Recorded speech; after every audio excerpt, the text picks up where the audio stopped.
Everyone knows this rather iconic yellow arachnid type from the early days, the GBA title, and even more so in modern titles. It is SPI01 Shoot Spider, with a kit of leg trap, support trap, heal trap, multi-legs, and the leg ability of Trap Plus, which buffs the heat and cool of any setup-based skills when using a setup skill on his turn. Now, honestly, anyone who's used Shoot Spider in the early days knows when it comes to trapping, there really isn't anybody better to choose, because he was pretty much the one and only master in the early games of it, even if back in those early days it was much simpler in the days of trapping. In more recent titles, he definitely changed up his kit just a little bit to make him a little more diverse and a little more versatile in the field and in the realm of passive aggression.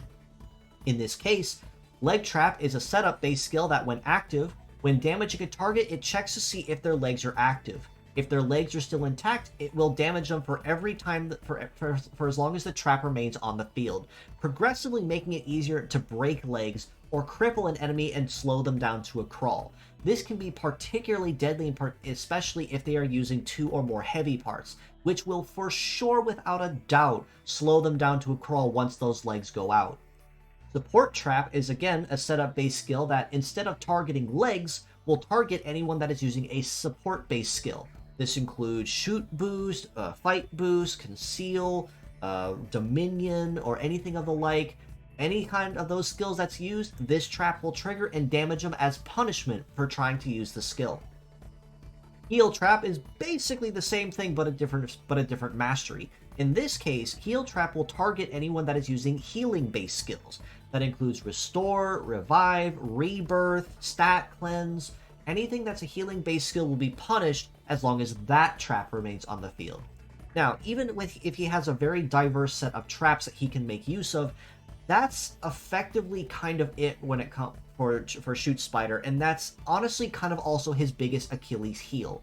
Even if the Trap Plus ability means he can get to the line quickly to set it or even reinforce the trap after it expires, you can only have one passive trap and one passive plant on your side of the field at any given point.